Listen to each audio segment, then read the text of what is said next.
ಕರ್ನಾಟಕ ಕಾವಲು ಪಡೆ ವತಿಯಿಂದ ಕಾರ್ಗಿಲ್ ವಿಜಯೋತ್ಸವದ ದಿನವನ್ನು ಗುಂಡ್ಲುಪೇಟೆ ಪಟ್ಟಣದ ರಾಷ್ಟ್ರೀಯ ಹೆದ್ದಾರಿಯಲ್ಲಿ ಜಯ ಘೋಷಣೆ ಕೂಗುವ ಮುಖಾಂತರ ಪಟ್ಟಣದ ಒಂದು ಪುರಸಭೆಯ ಗಾಂಧಿ ಪ್ರತಿಮೆಯ ಮುಂಭಾಗ ಕಾರ್ಗಿಲ್ ದಿವಸ ಆಚರಣೆಯನ್ನು ಮಾಡಲಾಯಿತು. ಕಾರ್ಯಕ್ರಮದ ಕುರಿತು ನಿವೃತ್ತ ಶಿಕ್ಷಕರಾದಂತಹ ಮಾಸ್ಟರ್ ಮಲ್ಲಯ್ಯ ಮಾತನಾಡಿ ವೀರ ಯೋಧ ಸೈನಿಕರ ಸಾಧನೆಯ ಬಗ್ಗೆ ಮಾಹಿತಿಯನ್ನು ನೀಡಿದರು. ಕನ್ನಡ ಪರ ಹಿರಿಯ ಹೋರಾಟಗಾರರಾದಂತಹ ಬ್ರಹ್ಮಾನಂದ ಅವರು ಮಾತನಾಡಿ ಕಾರ್ಗಿಲ್ ಯುದ್ಧದ ಬಗ್ಗೆ ಮಾಹಿತಿ ನೀಡುವುದರ ಜೊತೆಗೆ ಒಂದು ಕಾವಲು ಪಡೆಯ ಕಾರ್ಯವೈಖರಿಗೆ ಮೆಚ್ಚುಗೆಯನ್ನು ವ್ಯಕ್ತಪಡಿಸಿದರು. ಇದೇ ವೇಳೆ ಕಾವಲು ಪಡೆಯ ತಾಲೂಕು ಅಧ್ಯಕ್ಷರಾದಂತಹ ಅಬ್ದುಲ್ ಮಾಲಿಕ್ ಅವರು ಮಾತನಾಡಿ ಕಾರ್ಗಿಲ್ ಯುದ್ಧದಲ್ಲಿ ಹುತಾತ್ಮರಾದಂತಹ ವೀರ ಯೋಧರಿಗೆ ಒಂದು ನಮನವನ್ನು ಸಲ್ಲಿಸಿದರು. ಇದೇ ವೇಳೆ ಜಿಲ್ಲಾಧ್ಯಕ್ಷರಾದಂತಹ ಅಬ್ದುಲ್ ರಶೀದ್, ತಾಲೂಕು ಗೌರವ ಅಧ್ಯಕ್ಷರಾದಂತಹ ರಾಮೇಗೌಡ, ತಾಲೂಕು ಕಾರ್ಯದರ್ಶಿಗಳಾದಂತಹ ಎಸ್ ಮುಬಾರಕ್, ಟೌನ್ ಸಂಚಾರ ಅಧ್ಯಕ್ಷರಾದಂತಹ ಸಾದಿಕ್ ಪಾಷಾ, ಒಂದು ಕಿಳಗೆರೆ ವಾಸು ಮತ್ತು ಟೌನ್ ಸಂಚಾಲಕರಾದಂತಹ ಮಿಮಿಕ್ರಿ ರಾಜು, ಡ್ಯಾನ್ಸರ್ ಪವನ್ ಸೇರಿದಂತೆ ಇತರರು ಹಾಜರಿದ್ದರು. ಇಲ್ಲಿ ಆಗಮಿಸಿರ್ತಕ್ಕಂಥ ಎಲ್ರಿಗೂ ವಂದಿಸ್ತಾ ನಾನು ಎರಡು ಮಾತಾಡೋದಕ್ಕೆ ಇಷ್ಟಪಡ್ತೀನಿ. ಇವತ್ತು ಕಾರ್ಗಿಲ್ ಅಂದರೆ ಮುಖ್ಯವಾಗಿ ತಿಳ್ಕೋಬೇಕಾಗಿರೋದು ಏನಪ್ಪ ಅಂದರೆ, ಕಾರ್ಗಿಲ್ ಅಂತಕ್ಕಂಥದ್ದು ಒಂದು ಪ್ರದೇಶ.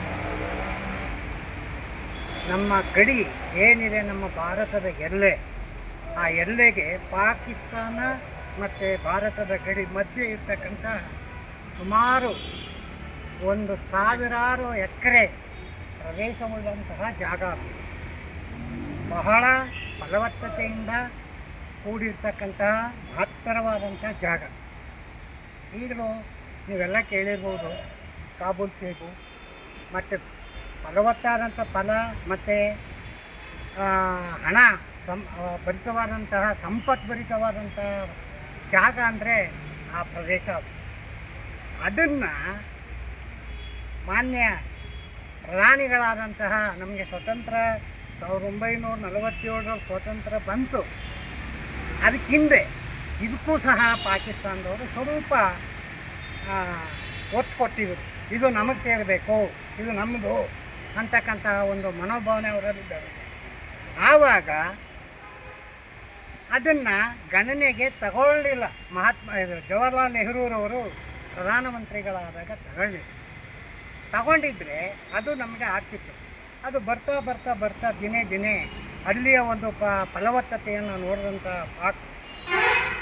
ಏನು ಹೇಳ್ತು, ಇದು ನಮಗೆ ಸೇರಬೇಕು ಅಂದಾಗ ಸೇನಾಪಡೆಗಳು ಎಚ್ಚೆತ್ಕೊಂಡಿಲ್ಲ.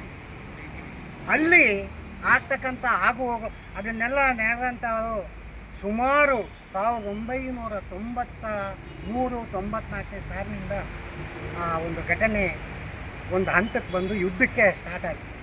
ಯುದ್ಧದಲ್ಲಿ ಬೇಕಾದಷ್ಟು ಜನ ಮಡಿದು, ಅವ್ರು ಯಾರೂ ಅಲ್ಲ, ನಮ್ಮ ದೇಶದ ಎಲ್ಲ ಜಿಲ್ಲೆಗಳು, ರಾಜ್ಯಗಳು ಸೇರಿದಂತಹ ನಮ್ಮ ಬಂಧುಗಳು, ಮಿತ್ರರು ಆದಂತಹ ಸೈನಿಕರು ಹಗಲು ಇರುಳು ನಿದ್ರೆಗೆಟ್ಟು ಊಟ ತಿಂಡಿ ಹೆಂಡತಿ ಮಕ್ಕಳು ಎಲ್ಲರನ್ನು ಬಿಟ್ಟು ಯುದ್ಧ ಮಾಡೋದು. ಇದುವರೆಗೂ ನಡೆಸ್ತೋ ಅದು. ನಾವು ಸಹ ಯುದ್ಧದಲ್ಲಿ ಆ ಯುದ್ಧ ನಡೆಯುವಾಗ ನಾವು ಸಹ ಆಗ್ತಾನೆ ನಾವು ನಮ್ಮ ಒಂದು ವೃತ್ತಿಗೆ ಸೇರಿದ್ವಿ. ನಮ್ಮ ಒಂದು ದಿನದ ಸಂಬಳನೂ ಸಹ ನಾವು ಅಲ್ಲಿ ಹುತಾತ್ಮರಾದಂಥವ್ರಿಗೆ ನೆನಪಾಗಿ ನಾವು ಕೂಡ ಅಲ್ಲಿಗೆ ನಾವು ಬರೆಸಿದ್ವಿ, ಒಂದು ದಿನದ ವೇತನ. ಹಾಗಾಗಿ ಕೊನೆಗೆ ಆ ಯುದ್ಧದಲ್ಲಿ ಸುಮಾರು ಅಂದರೆ ಹೇಳಕ್ಕೆ ಅಸಾಧ್ಯ, ಕಣ್ಣೀರಿನ ರಕ್ತದ ಕೋಡಿನೇ ಹರಿದೋಯಿತು. ಎಷ್ಟೋ ಮಂದಿ ಬಂದು ಬಳಗ ಕಳ್ಕೊಂಡ್ರು, ಹೆಂಡತಿ ಮಕ್ಕಳು ಕಳ್ಕೊಂಡ್ರು.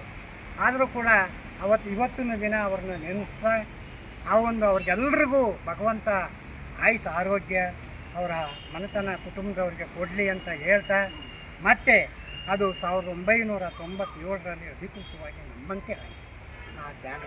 ಹಾಗಾಗಿ ಇವತ್ತು ಅದು ನಮಗೆ ಸೇರ್ಪಡೆಯಾಗಿದೆ.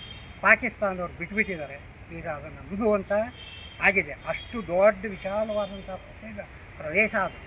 ಅದಕ್ಕಾಗಿ ಮಡಗರು ಇವತ್ತು ಅದನ್ನು ನಾವು ಬರೀ ಬಾವುಟ ಹಾಕದೇ ಅಲ್ಲ, ಆ ಹುತಾತ್ಮರಾದಂತಹ ನಮ್ಮ ಬಂಧುಗಳು ಅವರನ್ನು ಸ್ಮರಣೆ ಮಾಡ್ತಾ ಭಗವಂತ ಅವರ ಕುಟುಂಬದ ವರ್ಗದವ್ರಿಗೆಲ್ಲ ಆಯುಷು ಆರೋಗ್ಯನ ಕೊಟ್ಟು ಕಾಪಾಡಲಿ ಭಗವಂತ. ಈ ಸಂದರ್ಭದಲ್ಲಿ ಮಾತಾಡೋಕ್ಕೆ ಅವಕಾಶ ಮಾಡಿಕೊಟ್ಟಂತ ಎಲ್ರಿಗೂ ವಂದಿಸ್ತಾ ಜೈ ಹಿಂದ್, ಜೈ ಕರ್ನಾಟಕ. ಕರ್ನಾಟಕ ಕಾವಲು ಪಡೆಯಿಂದ ಕಾರ್ಗಿಲ್ ವಿಜಯೋತ್ಸವ ದಿನಾಚರಣೆಯನ್ನು ಆಚರಣೆ ಮಾಡ್ತಕ್ಕಂಥದ್ದು ತುಂಬ ಸಂತೋಷದ ವಿಚಾರ. ಇದು ಪ್ರತಿ ವರ್ಷ ಈ ಒಂದು ಕರ್ನಾಟಕ ಕಾವಲು ಪಡೆ ಈ ಒಂದು ಕಾರ್ಯಕ್ರಮವನ್ನು ಯಥಾಪ್ರಕಾರ ಹಮ್ಮಿಕೋತಾ ಇದೆ. ಅದಕ್ಕಾಗಿ ನಾನು ಅವರಿಗೆ ಅಭಿನಂದನೆಗಳನ್ನು ಸಲ್ಲಿಸ್ತೇನೆ. ಜೊತೆಗೆ ಈ ದಿನ ನಾವು ತುಂಬ ಖುಷಿ ಪಡ್ತಕ್ಕಂಥ, ಸಂತೋಷ ಪಡ್ತಕ್ಕಂಥ ದಿನ ಕಾರ್ಗಿಲ್ ವಿಜಯೋತ್ಸವ. ಇವತ್ತು ನಮ್ಮ ಭಾರತ ಮತ್ತು ಪಾಕಿಸ್ತಾನ ನಡುವೆ ಕಾರ್ಗಿಲ್ ಯುದ್ಧ ಆಯಿತು. ಆ ಯುದ್ಧದಲ್ಲಿ ಇಂದು ವಿಜಯೋತ್ಸವ ಆಚರಣೆ ಮಾಡಿದ ದಿನ ನಮ್ಮ ಎಲ್ಲ ಗಡಿ ಯೋಧರು ನಮ್ಮ ದೇಶಕ್ಕೆ ಕಾರ್ಗಿಲ್ ಯುದ್ಧದಲ್ಲಿ ವಿಜಯೋತ್ಸವವನ್ನು ಮಾಡಿ ತಂದುಕೊಟ್ಟಿದ್ದಾರೆ.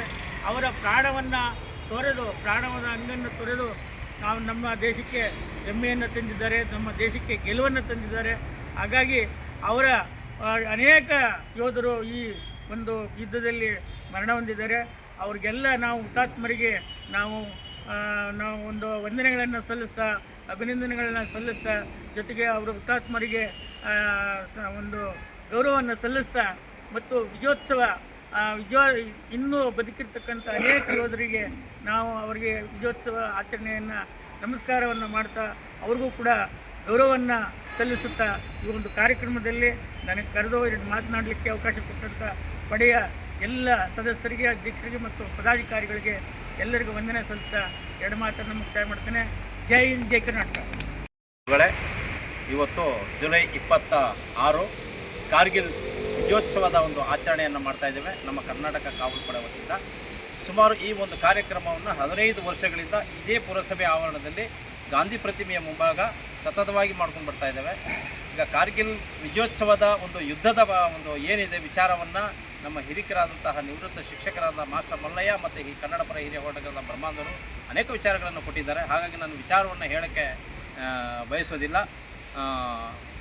ಯೋಧರಿಗೆ ಗೌರವ ನಮನವನ್ನು ಸಲ್ಲಿಸ್ತಾ ಯೋಧರ ಕುಟುಂಬಗಳಿಗೆ ನಮ್ಮ ದೇಶಕ್ಕಾಗಿ ನಮ್ಮ ಕಾರ್ಗಿಲ್ ವಿಜಯೋತ್ಸವದಲ್ಲಿ ಹುತಾತ್ಮರಾದಂಥ ಯೋಧರ ಕುಟುಂಬಕ್ಕೆ ಆ ಭಗವಂತ ಧೈರ್ಯವನ್ನು ತುಂಬುವ ಶಕ್ತಿಯನ್ನು ನೀಡಲಿ. ಹಾಗೆ ನಮ್ಮ ದೇಶದ ಯೋಧರಿಗೆ ಆ ಭಗವಂತ ಆಯುಸ್ಸು ಆರೋಗ್ಯವನ್ನು ಕರುಣಿಸಲಿ ಅಂತ ಹೇಳ್ತಾ ಎರಡು ಮಾತು ಮುಗಿಸ್ತಾ ಇದ್ದಾರೆ. ಜೈ ಹಿಂದ್. ಬನ್ನಿ.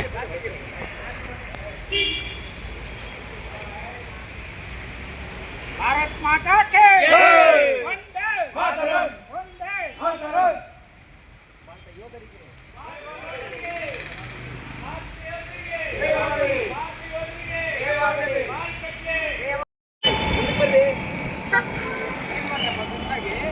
ಒಂದು ಘೋಷವಾಕ್ಯ ಕೂಗಿ.